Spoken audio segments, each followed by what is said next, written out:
ውድ የታን አካውንታንሲ እና ኮንሰልታንሲ ሰርቪስ ተከታታዮች እንግዲህ ታን ቲዩብ የዩቲዩብ ቻናሌ ነው።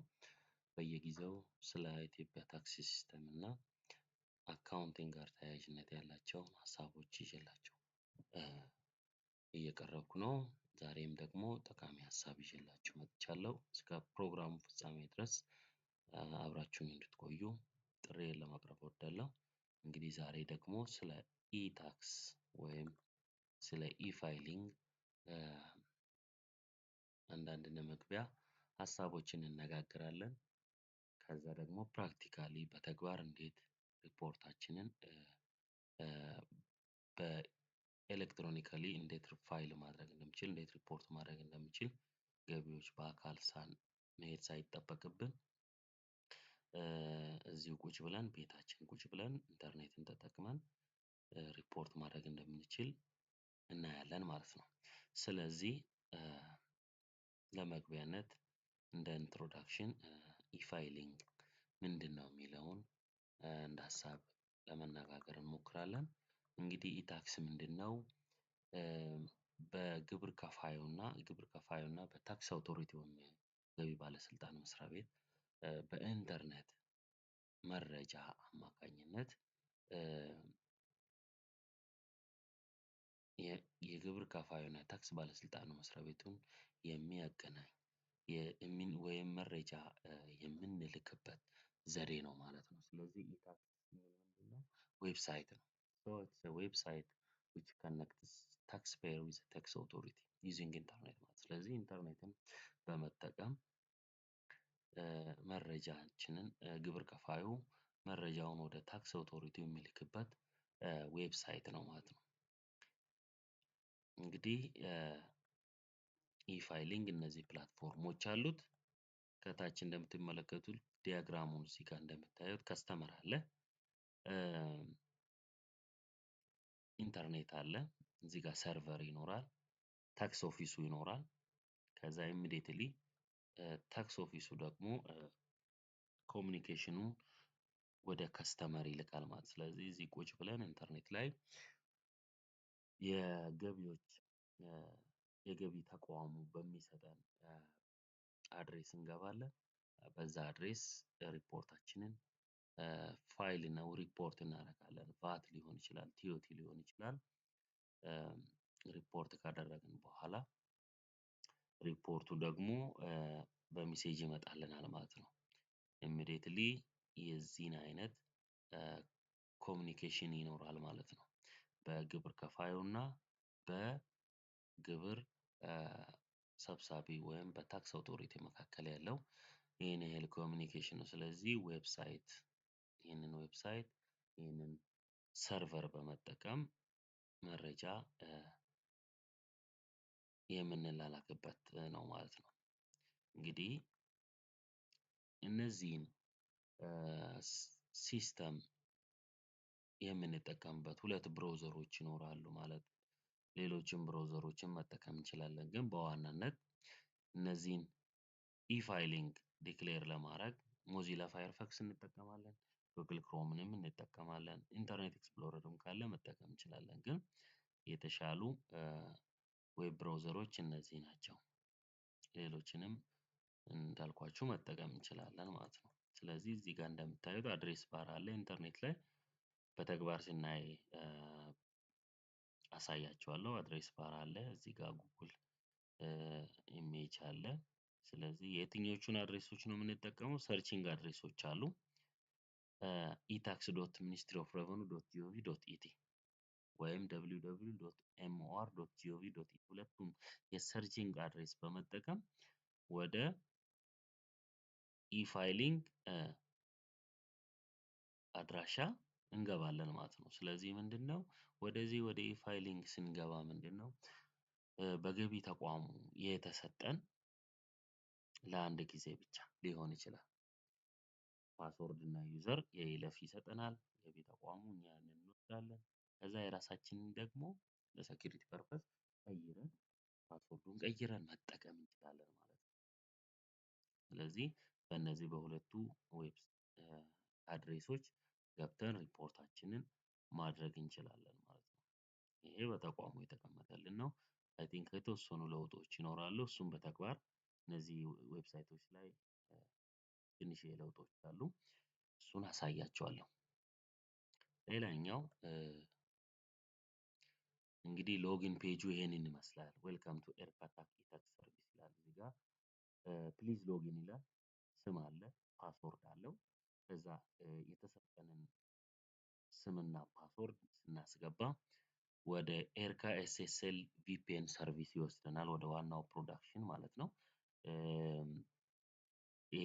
ይህንን ኢታክስ ሰርቪስ የምንጠቀምበትን ዋናው ሎጊን አድሬስ ይኖረናል። እሱንም ፓስወርድ እና ዩዘር ኔም እና ፓስወርድ እናስገባለን። ከዛ በኋላ ምን እናደርጋለን? እንገባለን ማለት ነው። ይሄ ሎጊን ፔጁ ነው። በተግባር የምናየው ስለሆነ ያን ያህል ነሰሰሪ አይደለም። ሌላኛው ብዙ ጊዜ ፓስወርድ እና በተለይ እነዚህ ዩዘር ኔም ስንጠቀም ምን ቢሆን ይመረጣል? ስትሮንግ ቢሆን ይመረጣል። ለምሳሌ ባለስልጣን መስሪያ ቤቱ ታክስ አውቶሪቲው የሚሰጠን አለ።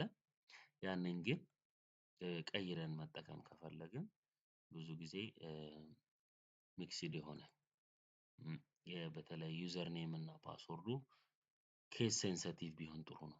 ኬስ ሴንሲቲቭ ኢን ሴንስ ምንድነው? ሎወር እና አፐር የታችኛው ኪዎች እና የላይኛው ኪዎች አንድ ላይ ተቀላቀለ ቢሆን ጥሩ ነው። ለሴኩሪቲ ፐርፐዝ ማለት ነው። ፊደልን በተለይ እነዚህ አት ካፒታል እነዚህን መጠቀም እንችላለን። ቁጥሮችን እየቀላቀልን ብንጠቀም ሞር ስትሮንግ ይሆናል ማለት ነው። የኢታክስ መግቢያ እንደ ኢንትሮዳክሽን ሁለት አይነት ሳይድ ነው ያለው፣ ሁለት አይነት ክፍሎች አሉት። አንደኛው ፐብሊክ ወይም ግብር ከፋዩ የሚጠቀምበት ክፍል፣ ሁለተኛው ፕራይቬት ወይም የታክስ ባለስልጣኑ ሰራተኞች ብቻ በፕሪቪሌጅ የሚጠቀሙበት ክፍል ነው። ስለዚህ እነዚህን ኤክስተርናል ዩዘርስ እንላለን። በተለይ ከባለስልጣን መስሪያ ቤት ውጪ ያሉና ሲስተሙን እንዲጠቀሙ ፈቀደላቸው ግብር ከፋዮች ሊሆኑ ይችላሉ፣ ተቋማት ሊሆኑ ይችላሉ፣ የግብር ከፋይ መስሪያ ቤቶች ሊሆኑ ይችላሉ ወዘተ። እነዚህ ኤክስተርናል ዩዘርስ የምንላቸው ናቸው። ሌላኛው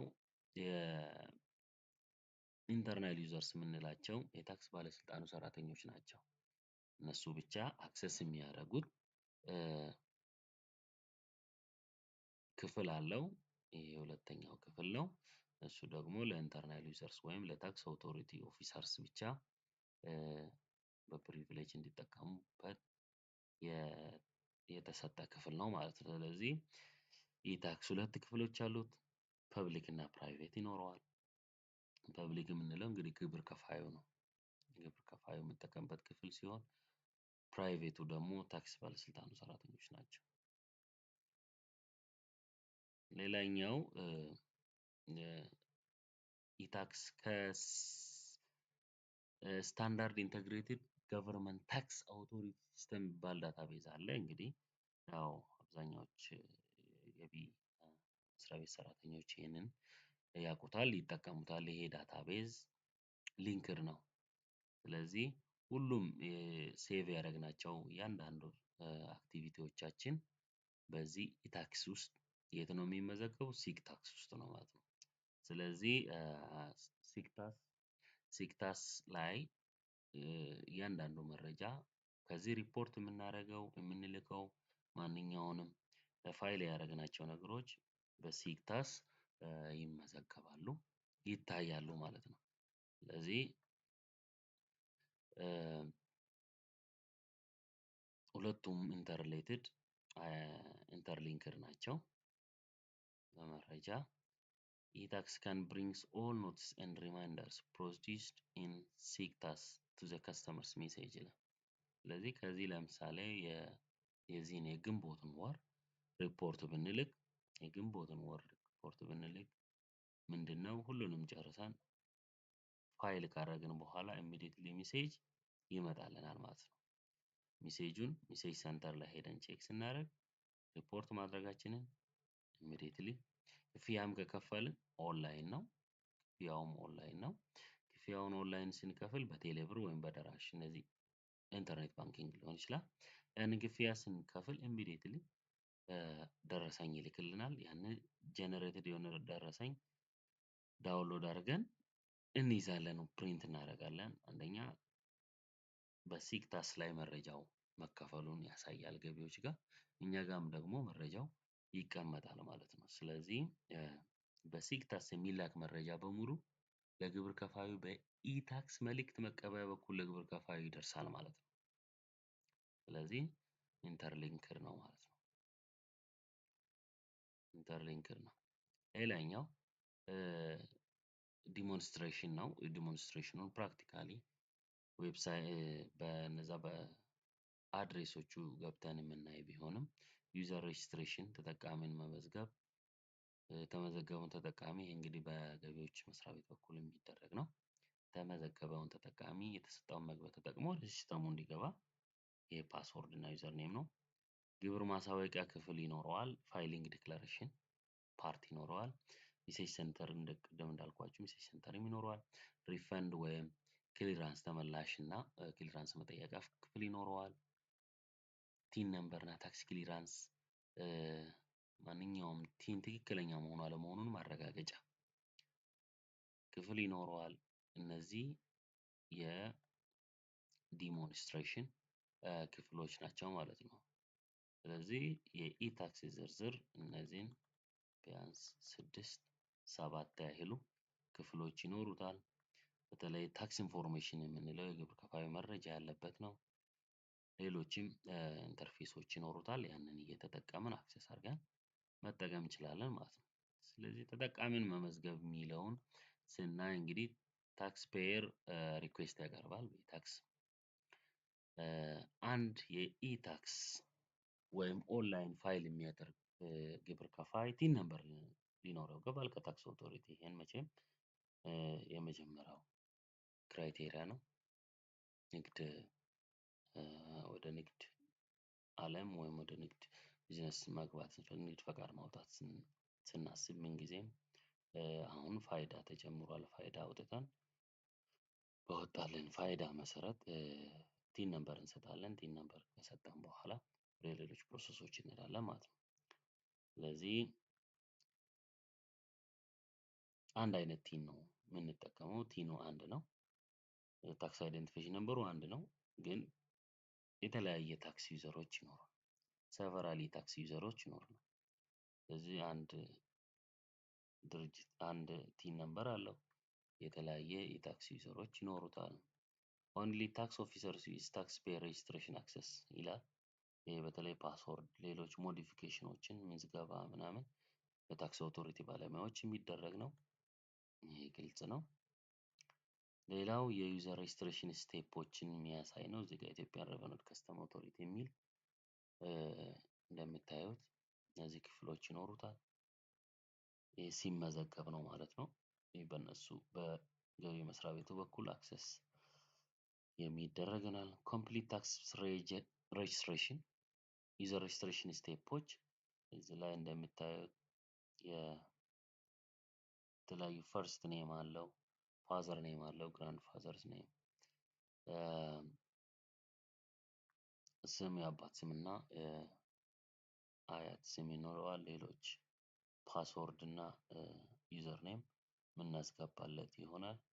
ይሄንን ገቢ መስሪያ ቤቱ ነው አክሰስ አድርጎ የሚሰጠን። እኛ the only thing ምንድነው የተሰጠንን ፓስወርድ መቀየር እንችላለን። ይሄን ፕሪቪሌጅ ሰጥቶናል ማለት ነው። ፓስወርዱን ቀይረን ራሳችን መጠቀም እንችላለን። ይኸው if the password is forgotten it will need to be reset። ስለዚህ ለምሳሌ ፓስወርድ ብንረሳ ሪሴት የሚያደርግልን ማን ነው? ራሳችን ማድረግ አንችልም። ፊዚካሊ ወደ ገቢ ወይም ወደ ታክስ ሴንተር ወደ ገቢዎች በመሄድ በአካል ሄደን ሪሴት እንዲደረግልን በማመልከቻ መጠየቅ እንችላለን። በዛ መሰረት ሪሴት ይደረግልናል፣ ይሰጠናል ማለት ነው። ስለዚህ ዩዘር እና ፓስወርዱን በደንብ መያዝ ያስፈልጋል ማለት ነው። ሌላኛው እንግዲህ ከምዝገባ በኋላ ወደ ታክስ ሲስተም መግቢያ ይኖሩታል። እዛ ጋር ቅድም እንዳየሁት ታክስ ፔየር የግብር ከፋይ ይኖረዋል። ወደ ባለስልጣኑ መረጃ ቋት መግቢያ አለ። ኤስኤስኤል ቨርቹዋል ፕራይቬት ኔትወርክ የምንለው ነው። ስለዚህ እዚህ ጋር ደግሞ ኢታክስ ሰርቪስ የዋና ኢታክስ ሲስተም መግቢያ አለው። ሁለቱን ስቴፕ አልፈን ነው ማለት ነው ወደ ሲስተሙ ገብተን መጠቀም የምንችለው አክሰስ ማድረግ የምንችለው ማለት ነው። ሶኬት ሴኩሪቲ ሌየር ኤስኤስኤል የምንለው ነው። ይሄ ወደ ባለስልጣኑ መረጃ ቋት መግቢያ ይለፍ ነው። ፓስወርዱ እንግዲህ ቅድም እንዳልኳችሁ ስሞል ሌተር ሊሆን ይችላል፣ ካፒታል ሌተሮች እና ነምበሮች እዚህ ሎወር እና አፐር ኪ የተቀላቀለ ቢሆን የተሻለ ነው የሚሆነው። expire in 30 days if there is no action beyond taxpayers የሚሰጠው የይለፍ ቃል በ30 ቀን ውስጥ ካልተቀየረ አያገለግልም። ስለዚህ ልንቀይር ይገባል ማለት ነው። ግብር ከፋዩ ስራ ከመጀመሩ በፊት ራሱ መቀየር አለበት። የራሱን ቀይሮ መጠቀም አለበት ማለት ነው። ስለዚህ ወደ ባለስልጣኑ መረጃ ቋት ስንገባ በተለይ የባለስልጣኑን አርማ እናገኛለን። ያንን አርማ ስናገኝ ዩዘር ኔም እና ፓስወርድን አስገብተን ቀጥታ አክሰስ ማድረግ እንችላለን። እንደምታዩት እዚህ ጋር ሎጊን አለ፣ ፓስወርድ እና ዩዘር ኔም አለው። ይህንን በተግባር ስለምናይ ቶሎ ቶሎ እሄድበታለሁ። እንግዲህ እንደምታዩት ነው እቺ ናት ኤስኤስኤል ሰርቪስ ዋናው ፕሮዳክሽን። ከዛ አይ ቲንክ እንደምታዩት እነዚህን ኢንተርፌሶች ያሳየናል። ስለዚህ ወደ ታች እንሄዳለን። ሌላኛው ለምሳሌ እዚህ ጋር እንደ ኤግዛምፕል ባርኮት ፍሎረን ጀነራል ትሬዲንግ ፕራይቬት ሊሚትድ ካምፓኒ ነው። እዚህ ጋር እንደምታዩት ዊዞልዲንግ ታክስ ኦን ፔመንት ቫልዩ አድድ ታክስ ዊዞልዲንግ ታክስ ኦን ፔመንት ቫልዩ አድድ ታክስ ብሎ ያሳያል። እነዚህም ፕራክቲካሊ የምናየው ይሆናል ማለት ነው። ይሄ ፋይል ነው የሚለው ፋይል ማድረግ የምንችልበት ነው። ኢን ፕሮግረስ የሚለው ለምሳሌ ጀምረን ኢፋይሊንጉን ጀምረን በሂደት ሳያልቅ በፕሮግረስ ላይ ያለ ነው ማለት ነው። ስለዚህ ልክ ሲያልቅ ደግሞ ምንድነው ፋይልድ ይላል ማለት ነው። እነዚህ ነገሮች በተግባር ፕራክቲካሊ የምናየው ይሆናል። ፊት ለፊት ገጹን በዚህ መልኩ እያየን እንሄዳለን ማለት ነው። ሌሎች ነገሮች እነዚህ ሆም ፔጅ ኢንትሮዳክሽን መግቢያ ዲክላሬሽን ቱ ቢ ፋይልድ ግብር ማሳወቂያ ክፍል ይኖረዋል። ያሉብንን ዕዳና ተመላሽ የምናይበት ክፍል ይኖራል። ተመላሽ የምንጠይቅበት ክፍል ይኖረዋል። ስለዚህ ኖርማል ከዚህ ቀደም ሪፖርት የምናደርግበት ቫትም ሆነ ቲዮቲ ማንኛውም ስራ ግብር እንዲሁም ዊዞልዲንግ ቫት ዊዞልዲንግ ሪፖርት የምናደርግባቸው መደበኛ የሪፖርት ፎርማቶችን የያዘ ነው ማለት ነው። ሁሉንም ያካተተ ነው ማለት ነው። ሆም ፔጅ የፊት ለፊት ያሉት ክፍሎች እንግዲህ እዚህ ጋር ቅድም ለማንሳት እንደሞከርኩት ሁሉም በግብር ከፋዩ መሞላት ያለባቸው የግብር ማሳወቂያ ቅጾች በሙሉ በዝርዝር አሉ ማለት ነው። በመጀመሪያው 5 የታክስ አይነት በአንድ ጊዜ ይገኛሉ። የመጀመሪያው ከዛ ስክሮል ስታደርጉ ወደ ታች ባደረግን ቁጥር ተጨማሪ ማግኘት እንችላለን ማለት ነው። ስለዚህ ተመሳሳይ በመደበኛ የፎርማቶች ላይ ያለው ነው ማለት ሴም እዚህ ሲስተሙ ላይ ያለው ማለት ነው። ታክስ ፔሪድ ዲው ዴት በታክስ አይነቱ በቅደም ተከተል ከታች ወደ ላይ ወይም ከላይ ወደ ታች ያገኙታል ይላል። የማሳወቂያ ጊዜ ያልደረሰው ወይም በትክክል ተሞልቶ ወደ ባለስልጣኑ መረጃ ቋት የተላከ መረጃ ማግኘት አይቻልም ነው የሚለው። ሰስፔንድ የተደረገ ዲስፕሌይ አያደርግም ማለት ነው ዋናው ፔጅ ላይ። ሌላው የታክስ ማሳወቂያ ክፍሉን ስንጫን እያንዳንዱን ፎርም ያመጣልናል። ይህም በተግባር እናያለን። ሌላው አጠቃላይ ድምሩ ከታች ይገኛል። እነዚህ በተግባር የምናያቸው ስለሆኑ ብዙም የተመላሽ መጠየቂያ ክፍሎች ይኖሩታል። ተመላሽ ካለን ተከፋይ ካለ ደግሞ ተከፋይ የምናይበት ይኖራል። ዜሮ ሪፖርት የምናደርግ ከሆነ ደግሞ እንዲሁ እነዚህን ሁሉ የያዘ ነው ማለት ነው። ግብር ማሳወቂያ ክፍል ነው። እዚህ ጋር እንደምታዩት ታክስ ፔየር ሰርቪስ ሆም አለ፣ ሜሴጅ ሴንተር አለ፣ ቫሊዲቲ ቼክስ አለ፣ ታክስ ፔየር ኢንፎርሜሽን አለ፣ ቼንጅ ፓስወርድ፣ እነዚህ ታክስ ዲክላሬሽን፣ ታክስ አካውንት፣ እነዚህ ጋር የምታዩቸው በአጠቃላይ የዩዘሩ ኢንተርፌስ ነው ማለት ነው። እዚህ ጋር ታክስ ፔየር ሰርቪስ የምንላቸውን ክሊክ ስናደርግ ወደ ታች ይታያቸዋል አይደል? እዚህ ጋር ኤክሳይዝ ታክስ፣ ፕራይቬት ፔንሽን፣ እነዚህ ጡረታ፣ ዲቪደንድ፣ ስኬጁል ዲ ደግሞ ጌን ኦን ሼር፣ ስኬጁል ኤ ፔይ መንዝሊ፣ ስኬጁል ሲ ኖርማል አመታዊ የምናሳውቅበት፣ ቫልዩ አድድ ቫት ሪፖርት የምናደርግበት፣ ዩዝሊ ታክስ ሪፖርት የምናደርግበት፣ እነዚህ ሁሉ ፊቸሮች አሉት። ስለዚህ እነዚህን አክሰስ በማድረግ ሪፖርታችንን እናቀርባለን ማለት ነው። ስለዚህ ለዛሬ ይህንን እንደ መግቢያ ካየን ቀጥታ ወደ ተግባር ደግሞ ስንገባ በደንብ ፕራክቲካሊ የምናየው ይሆናል። ስላዳመጣችሁኝ አመሰግናለሁ። ታንኪዩ። ላይክ፣ ሼር፣ ሰብስክራይብ እንዳትረሱ። በሚቀጥለው ቪዲዮ እስክንገናኝ ድረስ ባባይ።